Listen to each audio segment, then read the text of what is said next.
Joining us now, Matt Boyle.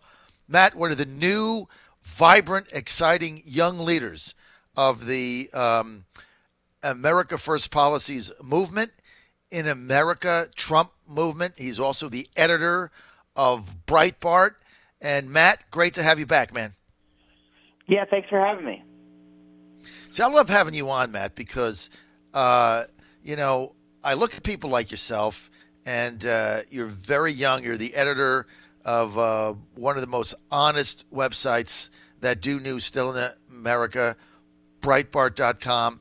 And you're the new and up-and-coming leader. You guys do a fabulous job.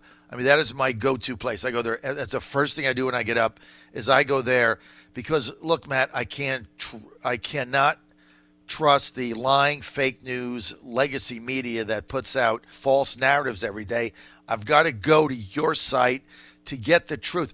Tell me what's going on with your company. Why don't we start there?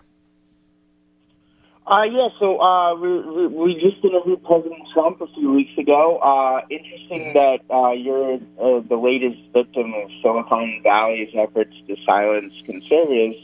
That's one of the topics we talked about with President Trump when we were in the Oval Office with him. We were in there for about 45 minutes, and one of the things that we talked to him about was the tech giants, these companies like Twitter and Facebook and Google, and the immense power that they have to stifle free speech. And it seems like they only target conservatives. President Trump said, because we know there was no collusion with the Russians between the Trump campaign and the Russians, right? Now we have full confirmation of that with Robert Mueller completely clearing the president on all allegations, both collusion and obstruction. But the real collusion that President Trump says is going on is between the Silicon Valley companies like Twitter, Facebook, and Google, and the Democrat Party. So he says there's the real collusion, and so that was a big point. And again, we're seeing this repeatedly, and you're just the latest victim, John, with your Twitter account and what happened with you. And I'm glad they seem to have reversed it, at least for now. But this is a dangerous thing. I mean, what happens if they do this in the lead up to the election, like a week before, right? Like, and you're not able to get your voice out, and they do this to everybody that supports President Trump. There's nothing to stop them from doing that, and that's exactly the threat here.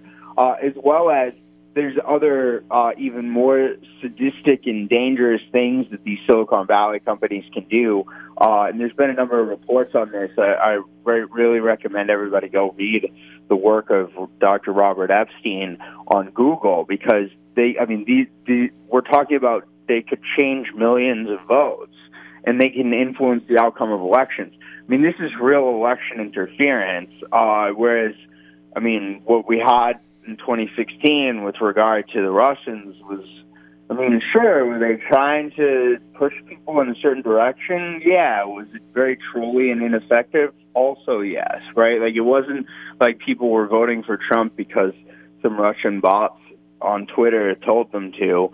But people do change their voting behavior based off of the actions that Google and Facebook and Twitter take with regard to silencing conservatives, and this is a big deal. And so we're dedicating a lot of resources to reporting on this, exposing it, and again, I think there is bipartisan appetite on Capitol Hill to rein in these powers. I think even Democrats are terrified at the power that Google and Facebook have, and they want to rein them in.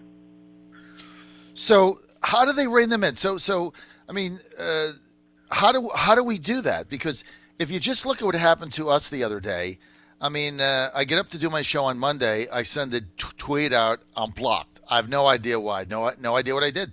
Right? Mm-hmm. I follow the rules, as you know, Matt. I stay. I color inside the lines. That's how I run my radio shows, my business, and anything else. So I broke no rules, right? I did nothing. All the rules they have, can't do these 5 things. I did none of that. So you're just gone. You have no recourse. You're filing an appeal. I get up at 6 a.m. today, and I get on the air, and then I get back on. And I have no idea why I was off. I have no idea why I was on. no explanation, filed a appeal, no response, nothing. And so you say to yourself, well, how can you stop this level of censorship? Obviously, somebody tried to censor me like they've censored so many others, because since this happened, Matt, I've gotten to tons of people saying the same thing happened to them. Now, we were lucky we have a platform so we could fight back. So we had a Twitter revolt. But if you don't have a platform, what the hell do? You're just out. You're just out, right? Like, and you don't have the ability to get back in the conversation. Maybe go to one of the social media companies that bans its competitors, but there's really no way to get in the conversation. As for what that can be done about it, there's different ideas out there. There's potentially treating them like public utilities. There's antitrust efforts. There's regulation efforts. But the most important thing is, just from a big picture, no matter what they decide to do in the end, getting to a set of agreed upon standards and then being transparent about those standards and processes and procedures.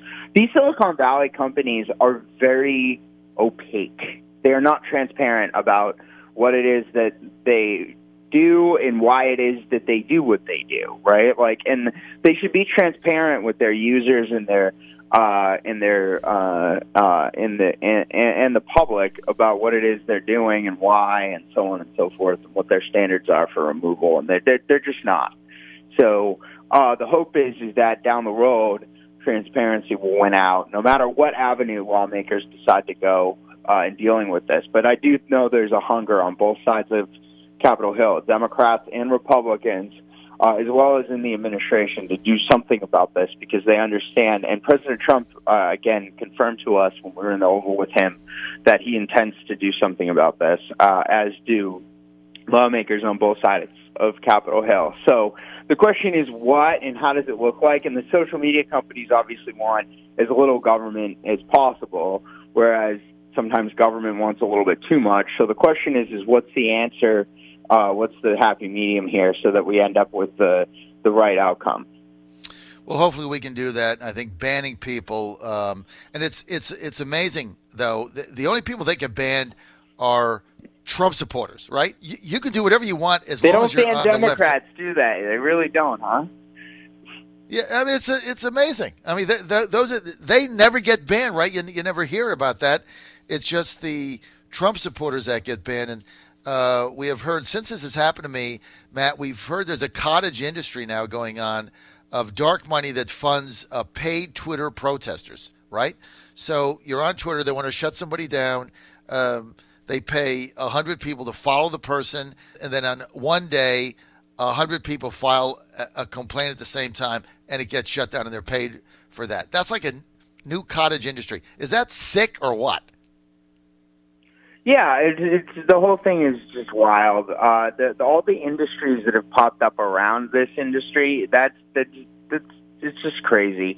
But the bigger point is that, again, hopefully we'll be able to get to a place where we have transparency with regard to these companies, and that there's real action that's taken. And again, that could be looking at it through the lens of antitrust. That could be looking at it through the lens of public utilities, treating them as public utilities, which would probably be the most extreme measure. And there's all sorts of other things in the middle that they can do. All right, Matt, we're with Matt Boyle. He's the executive editor of Breitbart.com. Matt, we got another judge in San Francisco in the Ninth Circuit knocking down basically an agreement between the president and a foreign power, Mexico, being able to take those that are claiming asylum and hold them in Mexico rather than have to release them in 20 days in the U.S. Mexico agrees, right? This is foreign government. The foreign government has nothing to do with domestic judges. So Mexico agrees, Congress, no problem with it. And you get some San Francisco judge knocking it down, doing an injunction that holds for the entire country that interferes with a foreign policy initiative. What the hell is going on here? Yeah, this isn't how the system's supposed to work. These judges are out of control. and they're operating far outside their mandates. And by the way, we keep seeing the Supreme Court overturn what happens out in California, right? Like every time one of these judges in California and then the Ninth Circuit rules against Trump on immigration, or really, for that matter, a lot of different other things, right? Then all of a sudden it ends up at the Supreme Court, and the Supreme Court overturns it, right? Like, so, first off, I don't believe that this judge's ruling will end up being successful in the end, but this is a pure sign of judicial overreach, and it's more proof that we need to rein in this out-of-control judiciary. And again, there needs to be this also goes to the importance of confirming judges in the Senate on moving through these judges. And President Trump has moved through more judges than any other president on the Republican side. I mean, the numbers that they've been able to get onto the courts, I mean, it's just pretty incredible. But again, these judges are out of control, and so. But the bigger point here too is that now that he's fired Kirstjen Nielsen, she's removed as Secretary of Homeland Security, and as he kind of looks for a permanent replacement for that position, President Trump really needs to consider that he needs somebody in that position as Secretary of Homeland Security that kind of has been through the legal battles like this on this issue many times before. No matter who he picks for the position for DHS Secretary, it's going to be a battle and a culture war with the Democrats, right? Like, so he might as well go big and bold, right? Even if some weak-kneed Republicans on Capitol Hill get all queasy about it. But you might as well go big and bold and get somebody that knows what they're doing on this policy. Right, because you're going to get a fight no matter what, so you might as well go for it. Mm-hmm. Mm-hmm. No, that makes... It's the same argument for Kavanaugh, right? Like, you were going to get a fight no matter what back during the Supreme Court battle in 2018, right? And so you might as well go for the bold choice, which was Brett Kavanaugh, and he did, and it paid off in the end, right? Yes, it was a cultural war. Yes, there were all sorts of smears and false allegations against him, but he made it through to confirmation. And by the way, I think the Senate stayed Republican, and they actually added seats to their majority because of it. So. Let me ask you something. We're with Matt Boyle. He's the executive editor of Breitbart News. You can get their app, their free app. It's not paid. You don't have to pay anything. It's not a paywall. And just go to Breitbart.com or on your app store. Go to Breitbart News. So Matt, let me just ask you this: your news organization, Breitbart, how have you fared since the Mueller report came out and the fake news, lying legacy media has been exposed for pushing a false narrative and lying to the American people for basically a 2-year period? How has that affected your company? Well, I mean, I would just say that we've been right all along. So we've been skeptical of the whole Russia collusion hoax since the beginning. It's a very big vindication. Again, that it's more proof that that this whole thing was a hoax from the beginning. It's proof that the Democrats have been lying to the American people repeatedly, including Adam Schiff. We're very excited, right? Like, so our team has been working hard throughout the past several years since President Trump won in 2016. It's not like we just stopped working when President Trump won the election in 2016. That was when it just really began. And our team has been working very hard on exposing this hoax narrative. A lot of the stories that we did were panned by a lot of the rest of the media. And this vindicates us. It proves we were right throughout the whole thing. So our team is very fired up, and we're working very hard still on a lot of different things. We're kind of used to it at this point.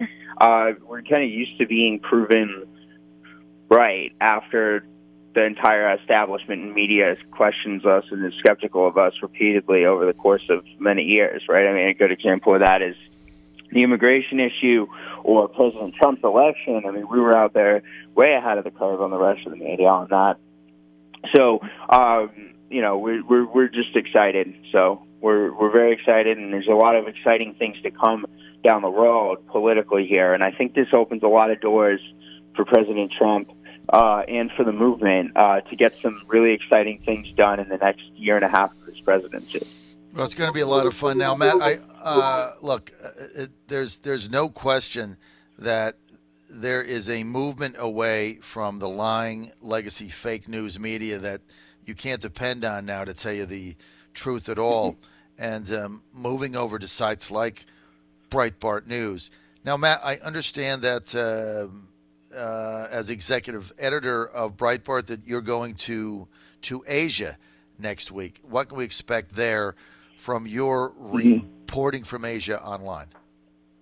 Yeah, so and I'm a political editor. I'm not an executive editor, so I run our politics coverage here in the U.S. But I'm going to Taiwan. I'm leaving on Friday, and I'm going to get to Taiwan local time Sunday morning.